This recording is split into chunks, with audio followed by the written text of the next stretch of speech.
Chapter 18 Another Dream.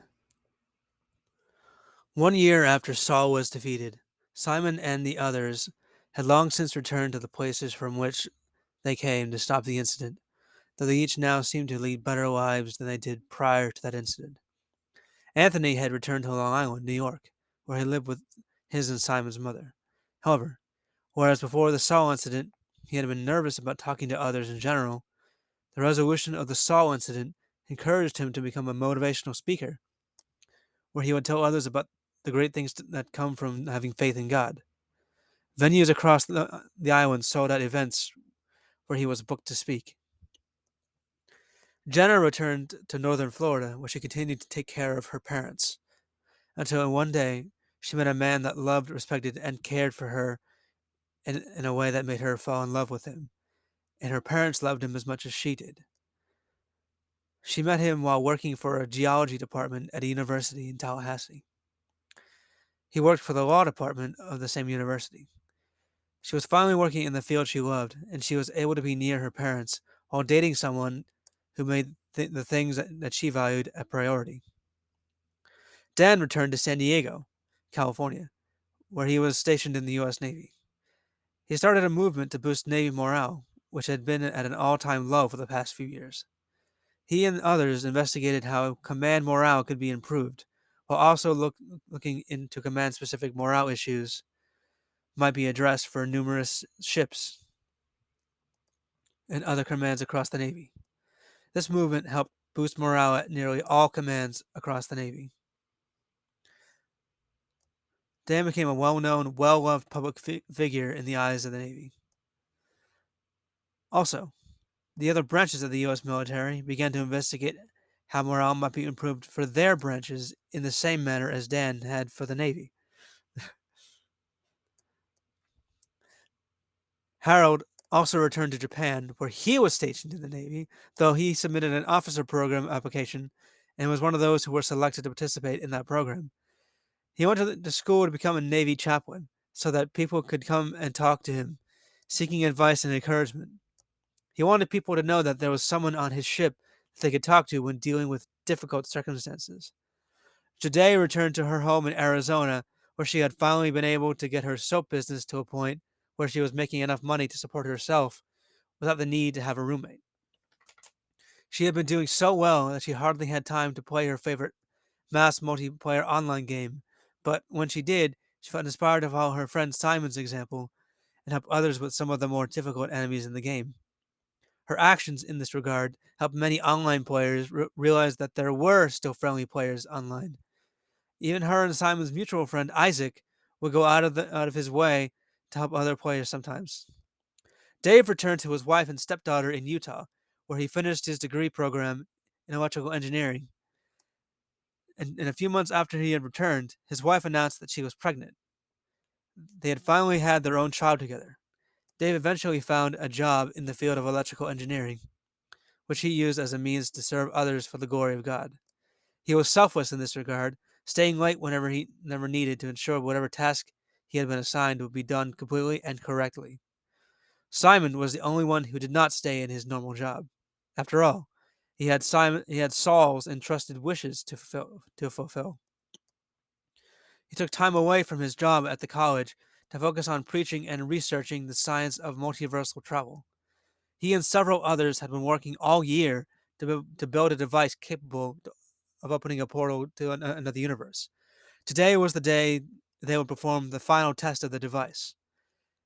Everyone who participated in the project was present to witness the device being turned on.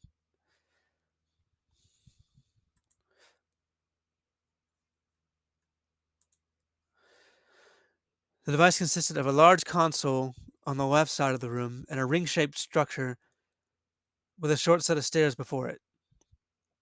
Both initial and final startup self checks complete, said the man sitting at the console. Ready to activate the portal to Avalonia when you are, sir. Thank you, Thomas, Simon said to the man at the console. Everyone, I want to thank you for your hard work on this project this past year. None of this would be possible were it not for your effort and dedication to the project. Of course, would also not be possible without God either, so he deserves our thanks as well. This is a wondrous day. If it be his will, it shall be the day we can begin spreading the gospel to other universes, in the hopes that we might prevent the tragedy Saul spoke of exactly 1 year ago from this day. Well, without further ado, activate the portal, Thomas. Activating now, Thomas replied, as he pressed a large red button on the console, which caused a blue-green light to emanate from inside the ring-like structure of the device. Portal open and holding steady. All readings normal, Thomas added. Congratulations, sir. It is the father who should be praised for this achievement, not I. Now, let us see what is on the other side, Simon replied, as he and several other researchers passed through the portal. After they passed through it, Simon and those who went with him found themselves on the battlefield where the multiversal war took place between Dextrosia and Babylonia. The portal on this side did not have the ring-like structure surrounding it. Praise be to God! Simon exclaimed. Praise be to God! The others shouted. Then the group returned to Earth through the same portal to applause from the other researchers and their families. After celebrating successful completion of the project with food, songs, and fellowship, Simon returned to his house. When he came inside his house, he noticed a strange light emanating from his room. So he went to investigate. When he opened the door to his room, he found that the light was coming from the right pocket of his favorite jacket, the same one he wore during the SAUL incident. He reached into the pocket and found the bag that once contained the magic beads of protection he used during the battle with SAUL.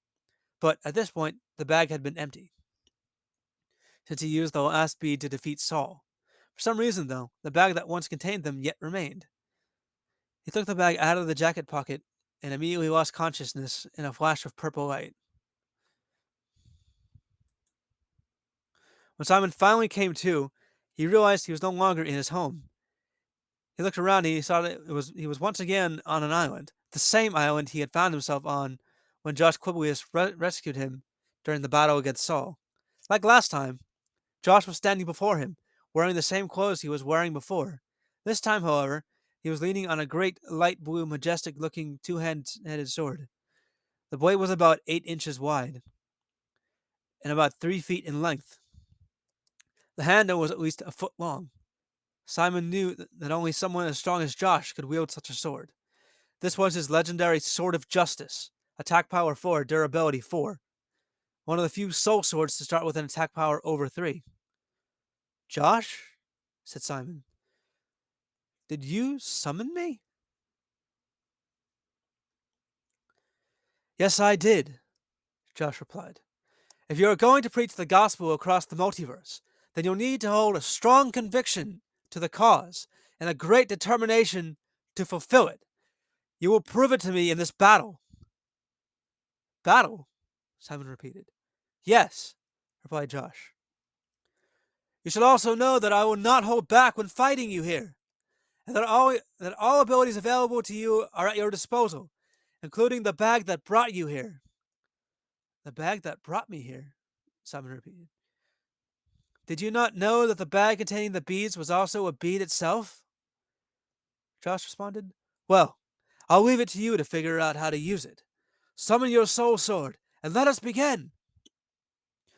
Let the power of unity manifest here and now, and let that unity guide us on the path to the future, Simon chanted. Manifest! Sword of Unity! Attack power 2, durability 2. A red sphere of light appeared before Simon's chest, which then moved to his right hand and took the shape of a sword.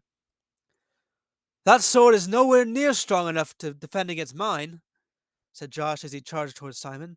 Use your determination to find a way to block my attack. Simon raised the bead bag and shakily chanted, Bead bag, grant me the means to stop Josh's attack. The bead's power will not work if your heart is wavering. You know that, Josh urged. Simon, show me the power of your conviction. Josh swung his sword at Simon, who hastily moved to dodge the attack. I'll just have to use something I know works, Simon said to himself. and then chanted, "Appear now, my clasher, the dagger of resolution. Attack power 1, durability 1. Hmm, a clasher, eh? Josh repeated. Trying to go for that sword, are you? Sword focus! I clash my non-clasher, the sword of unity, with the clasher, the dagger of resolution. Let a miracle of light be made manifest here and now, and let that light guide my way forward. Simon chanted, Clash summon! Simon's sword of unity and the dagger of resolution acted of their own accord and clashed with one another, and again, after the final clash, there was an explosion of golden light. Manifest! Sword of light! Attack power 3, durability 3, Simon chanted, causing a sword of the same color as the light that exploded from the clash summon appeared in his right hand. And now I'll use the ability of this sword to make me momentarily intangible so I can avoid your attacks. Afraid not, Josh responded. What? Exclaimed Simon as he noticed his sword retained the same level of intangibility. My sword of justice prevents any abilities that allow my opponent to dodge his attacks, and it'll also take damage equal to the attack power of the sword whose ability failed. Simon HP 10-7. Josh told Simon. Then, after clashing his sword with Simon's sword of light, which was destroyed as a result, Simon HP 7-6. He told Simon, when the sword of justice battles an opponent's armament, the wielder of the destroyed weapon takes damage equal to the attack power of that sword. Simon HP 6-3. You cannot cower from those who attack and persecute you for speaking truth. Doing so creates doubt in those who hear what you preach. I urge you to use your determination and conviction to defeat me. Why does he keep using those specific words? Simon said to himself. Could it be that the bag bead's name is the bead of determination and conviction? I have to do something, or else I might die in this battle. I have to just do what I'm going to do and not hold back. Someone raised the bag and shouted, I'll use the bead of determination and conviction. Well done, Simon. You figured it out, Josh said to himself, smiling. The bag transformed into a golden one-handed sword. The blade was 3 inches across, an inch thick, and 2 feet long. The handle was about 8 inches. The sword had a plain beauty about it. The words Gladiatus Determinate were engraved below the hilt. This sword is known as the Sword of Determined Conviction. Attack power 5, durability 5. Wait. This sword is known as the Sword of Determined Conviction. Attack power 5, durability 5, Simon realized.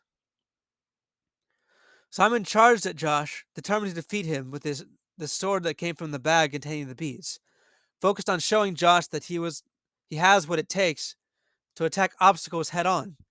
As he charged towards Josh, he noticed that the Sword of Determined Conviction doubled in both size and attack power, 5-10. His sword clashed with Josh's sword of justice, which shattered under the weight of Simon's determination and conviction. Josh, HP 10-4. Also, as you said before, when your sword of justice battles an opponent's armament, the wielder of the destroyed weapon takes damage equal to that armament's attack power, Simon reminded Josh, who smiled as his health meter dropped to 0. Josh HP 4-0. Well done, Simon, said Josh, maintaining his kind smile. You tackled and overcame your obstacle head on. There will be many who will attack and persecute you for preaching the truth. But you must use the strength you showed today to deal with such opposition, though naturally with love and understanding. But Josh, you didn't die when I defeated you in this battle, Simon replied. I never said that this was a battle to the death, Josh responded. However, you should not let a fear of death drive your actions, but rather your determination to get your message across. Some may try to kill you, but that will not always be the case. All the same, be ready for those situations and pray for those who oppose you. At any rate, since this battle is at an end, it is time for you to wake up.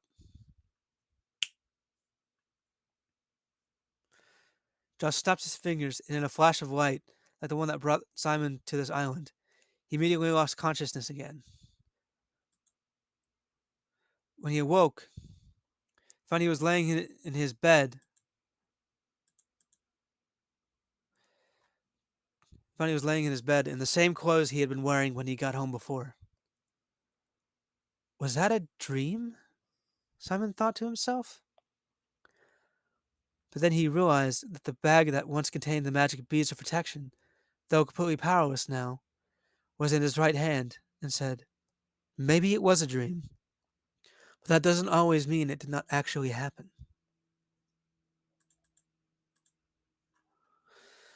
The end.